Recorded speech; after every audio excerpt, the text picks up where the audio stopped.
کتاب الصلاۃ، یہ کتاب ہے نماز کے متعلق۔ حضرت مصنف رحمۃ اللہ علیہ طہارات سے فارغ ہونے کے بعد اب نماز کا تذکرہ فرما رہے۔ طہارت نماز کے لیے وسیلہ تھا کہ طہارت کے بغیر نماز نہیں ہوتی، تو انجاز سے طہارت کے بعد بہت ساری طہارتوں کا ذکر فرمانے کے بعد اصل مقصود کی طرف آ گئے، اور مقاصد میں سے مقصد اول کیا ہے؟ نماز ہے، عبادات میں سے پہلی چیز ہے جس کا حکم دیا گیا ہے، اور پھر ضروری ہے کہ نماز پڑھی جائے اپنے وقت کے اندر، اس لیے کہ ان صلاۃ کتب علی المؤمنین کتاب موقوتا، کہ نماز مسلمانوں پر اپنے وقت میں فرض کی گئی ہے، اپنے وقت پر آئی ہے نا، تو اس کے لیے وقت سبب ہے، سبب کے بغیر مسبب کا وجود نہیں ہوتا۔ وقت جب سبب ہے تو سبب کے بعد ہی وہ کیا ہوگا؟ مسبب وجود کے اندر آئے گا۔ اس لیے سب سے پہلے نماز کے لیے مواقیت کا ذکر فرمایا، اور مواقیت جمع میقات کی۔ میقات کا کیا معنی؟ وقت کے جاننے کا آلہ، اور وقت کے لیے ایک پہچان کا ذریعہ۔ مواقیت کا لفظ وہ ہے نا کہ مواقیت کا لفظ دو جگہ پر استعمال ہوتا ہے، ایک حج میں، ایک نماز میں۔ وہاں پر جب مواقیت بولے جائے تو اس سے امکنہ مخصوصہ مراد ہوتے ہیں، کہ وہاں سے لوگ کیا کرتے ہیں؟ احرام وغیرہ باندھتے ہیں۔ اور یہاں پر جب مواقیت کا لفظ استعمال کیا جائے نا تو اس سے نماز کے اوقات مراد ہوتے ہیں۔ 5 نمازوں کا وقت یہاں بالترتیب بیان کیا مصنف رحمۃ اللہ علیہ نے، پھر اس کے بعد بہترین وقت بتا رہے کہ 5 نمازوں کا پڑھنا ٹھیک ہے، اپنے وقت میں تو پڑھا جا رہا ہے ہر نماز کو، البتہ اس کے لیے سب سے بہترین وقت، افضل وقت، مستحب وقت کون سا ہے، تو اس کا بھی تذکرہ فرما رہے۔ پھر اس کے بعد بتایا کہ مکروہ اوقات کون سے کہ جس میں نماز نہ پڑھی جائے۔ سب کچھ مصنف رحمۃ اللہ علیہ تفصیل کے ساتھ نماز کا بیان فرمائیں گے۔ فرمایا کہ باب المواقیت، یہ باب ہے نماز کے اوقات کے متعلق۔ پہلی نماز فجر کی ہے، تو اس لیے فجر کا وقت بتا رہے۔ اول وقت الفجر، فجر کا اول وقت کیا ہے؟ اذا طلع الفجر الثانی، جب فجر ثانی طلوع ہو جائے۔ فجر ثانی کا لفظ اس لیے کہا کہ ایک فجر اول ہوتا ہے جس کو صبح کاذب کہتے ہیں، فجر ثانی سے مراد کیا ہے؟ فجر صادق ہے، یعنی الصبح الصادق، اور اس کی علامت کیا ہوتی ہے کہ روشنی معترض، منتشر، مستطیر ہوتی ہے فی الآفاق، اور فجر اول، فجر کاذب کی روشنی مستطیل ہوتی ہے، وہ منتشر مستطیر نہیں ہوتی۔ اس لیے فرما کہ اذا طلع الفجر الثانی، جب صبح صادق ہو جائے اور روشنی کیا ہو؟ معترض ہوا المعترض، یہ وہ روشنی ہوتی نا کہ جو معترض ہو، مستطیر ہو فی الافق، افق کے اندر، فی الافق۔ وآخر وقتها، آخری وقت کون سا ہے فجر کی نماز کا؟ تو فرمایا کہ اس وقت تک ہے کہ ما لم تطلع الشمس، جب تک سورج نہ چھڑے۔ لحدیث امامت جبریل علیہ السلام، جبریل علیہ السلام کی امامت والے جو حدیث ہے نا، اس میں یہی بیان آیا ہے، اور نبی علیہ السلام کے لیے وقت بیان کیا گیا تھا، اور نبی علیہ السلام کو جبریل علیہ السلام نے امامت کرائی تھی، اس میں وقت کا پورا بیان ہوا ہے 5 نمازوں کے لیے۔ پہلے دن میں ظہر کے وقت سے امامت شروع ہوئی، اس لیے کہ اس دن نبی علیہ السلام نے فجر کی نماز پڑھی تھی۔ دوسرے دن میں جب فجر کی نماز پڑھائی نا، تو اس وقت پڑھائی تھی کہ جب فجر مستطیر ہو گئی تھی اور صائم کے لیے کھانا پینا حرام قرار دیا گیا تھا۔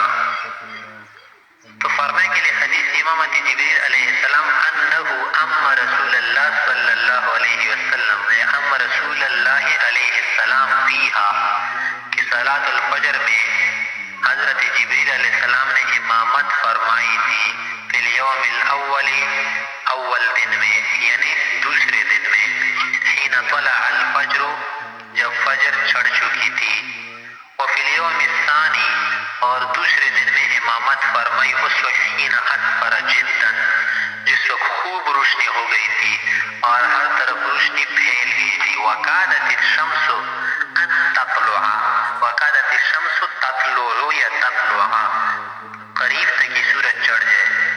ثم قال پھر حضرت جبریل علیہ السلام نے فرمایا فی آخر الحدیث حدیث کے آخر میں ہے کہ جب 5 اوقات بیان کی گئی عملی طور پر اس کی تعلیم دی گئی تو نبی علیہ السلام سے حضرت جبریل نے فرمایا کہ ما بین هذین الوقتین وقت لک ولامتک کہ ان دو وقتوں کے درمیان یعنی ہر نماز کے لیے فرمایا کہ ان دو وقتوں کے درمیان آپ کے لیے اور آپ کی امت کے لیے کیا ہے نماز کا وقت ہے.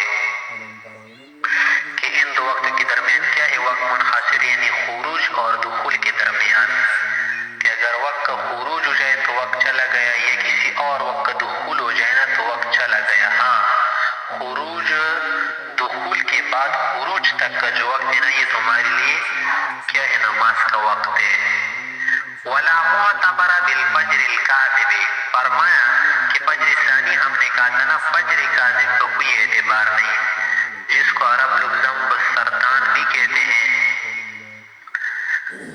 وهو البياض الذي یہ وہ سفیدی ہوتی ہے یبدو طولا کہ جو لمبائی میں ظاہر ہوتی ہے. ثم يعقبه الظلام اس کے بعد دوبارہ تاریکی آ جاتی ہے اور افق کالا ہو جاتا ہے. لقوله علیہ السلام اور اس لیے ہمارے پاس استدلال موجود ہے حدیث سے ابن ماجہ کی روایت ہے کہ نبی علیہ السلام نے فرمایا تھا کہ لا یغرنکم اذان بلال کہ بلال سے کی اذان تمہیں دھوکے میں نہ ڈالے. دھوکے میں ڈالنے کا کیا معنی ہے کہ اب کھاتے رہو پیتے رہو اس لیے کہ بلال جو اذان دے رہے سحری کے لیے دے رہے اور اس لیے دے رہے تاکہ سونے والا بیدار ہو جائے. اگر کسی نے زیادہ تہجد پڑھی ہو تو وہ سو جائے اور تہجد کے لیے بھی تھی یہ اذان. تو فرمایا کہ یہ اذان تمہیں سحری کے متعلق یا تہجد کے متعلق یا صبح کی نماز کے متعلق دھوکے میں نہ ڈالے. ابھی تک وقت کیا ہے باقی ہے. اس لیے کہ اذان اس وقت حضرت عبداللہ بن ام مکتوم رضی اللہ عنہ دے رہے تھے. یہ شروع کی بات تھی. بعد میں حضرت بلال سے صبح کی اذان دینے لگی جب اس کی بینائی کمزور ہو گئی اور عبداللہ بن قیس سے اب تہجد کے لیے دینے لگے سحری کے وقت. اور ایسا خصوصاً رمضان کے ایام میں رمضان کی راتوں میں ہوتا تھا.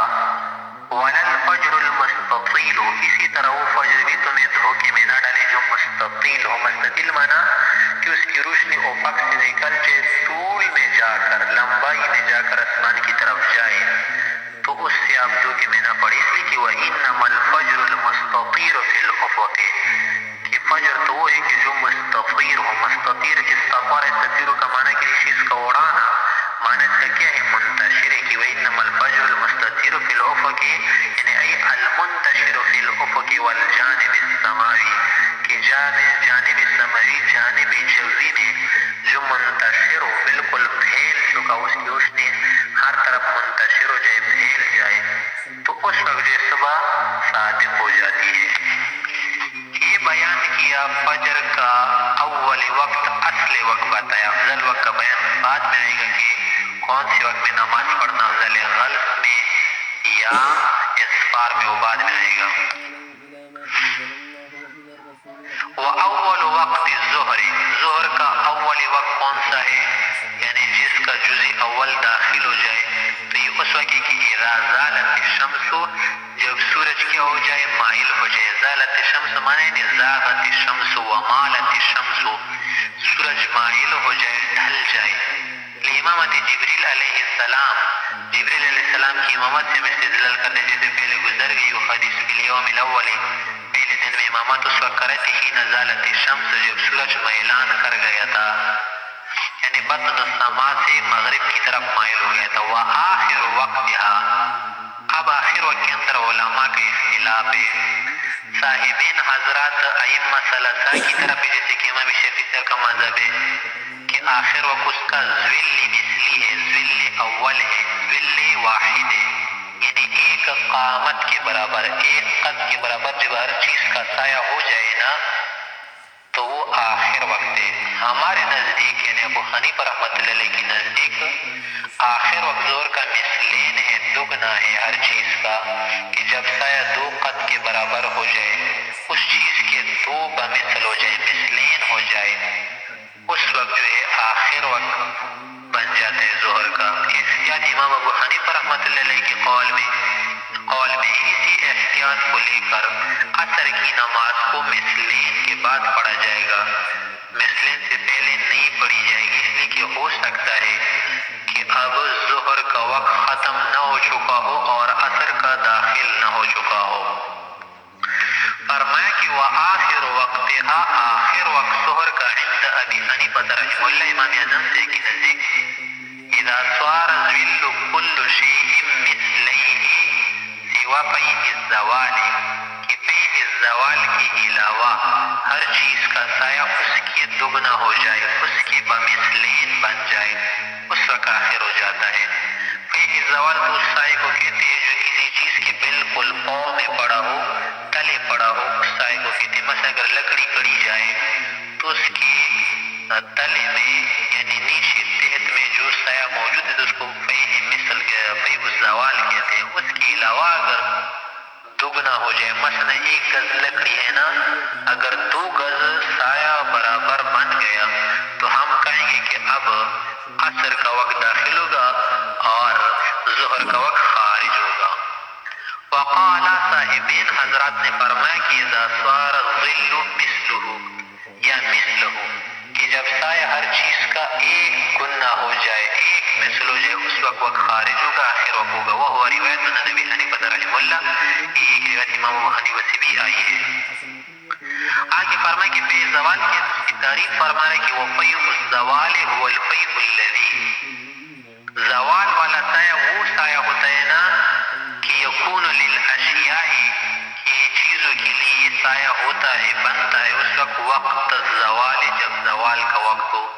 وفیء الذی هو الفیء الذی یکون للاشیاء وقت الزوال، کہ وہ سایہ ہوتا ہے جو میلان والا سایہ کہلاتا ہے، کہ جو چیزوں کے لیے زوال کے وقت ہوتا ہے.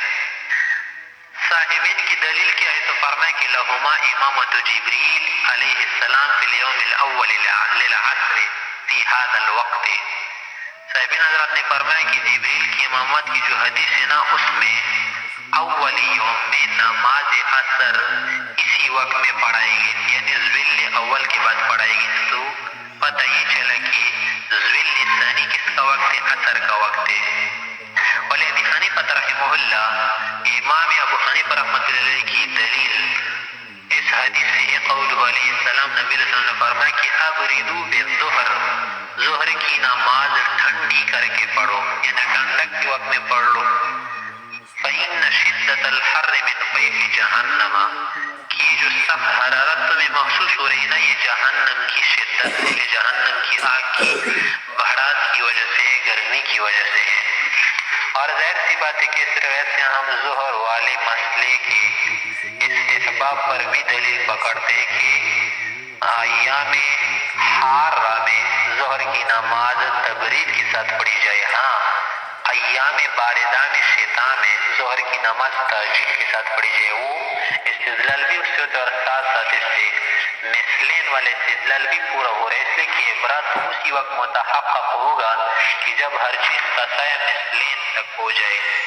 وَأَشَدُّ الْحَرِّ فِي دِيَارِهِمْ فِي هَذَا الْوَقْتِ، اور سخت حرارت، سخت گرمی، سخت تپش عرب کے دیار میں اسی وقت میں ہوتی ہے. وہ کون سا وقت ہے کہ جب ہر چیز کا سایہ ایک مثل ہو جائے. اور نبی علیہ السلام سے عبرات کا حکم دے رہے تو منع کیا ہوگا کہ ایک مثل کے بعد تک نماز کو مؤخر کیا جائے گا. وَإِذَا تَعَارَضَتِ الْآثَارُ، جب آثار کے اندر تعارض آ گیا کہ ایک حدیث سے امامت جبریل بتا رہے کہ ذل مثل تک یعنی مثل اولی تک ہے، اور یہ حدیث بتا رہے کہ نہیں عبرات کرے، اور عبرات ظاہر سی بات ہے کہ مثلین ذل اول کے بعد، مثل اول کے بعد متحقق ہوگا، تو شک آ گیا. اور ایک چیز جب یقیناً ثابت ہونا، یقینی چیز تو لا ينقضي الوقت بالشک، شک کی وجہ سے جو ہے وقت نہیں گزرتا. لہذا ذل مثلین کا حکم جو ہے کیا ہے احتیاطاً درست ہے، اسی پر عمل کیا جائے گا۔ اس اعتبار سے کہ عصر کی نماز ذل یعنی مثلین سے پہلے نہ پڑھی جائے اور اس کے بعد پڑھی جائے، اسی طرح ظہر کی نماز کو مثلین تک سردیوں میں مؤخر نہ کرے، البتہ گرمیوں میں مؤخر کر لے۔ تو جب وقت کا یقینی بیان یہی ہے کہ مثلین تک درست، تو لہٰذا پڑھنا درست ہوگا، کوئی تعارض نہیں ہوگا اور کوئی شک نہیں ہوگا اور وقت کا خروج بھی متحقق نہیں ہوگا۔ امام ابو حنیفہ رحمۃ اللہ علیہ کا قول ہمارے ہاں معمول بھی ہے۔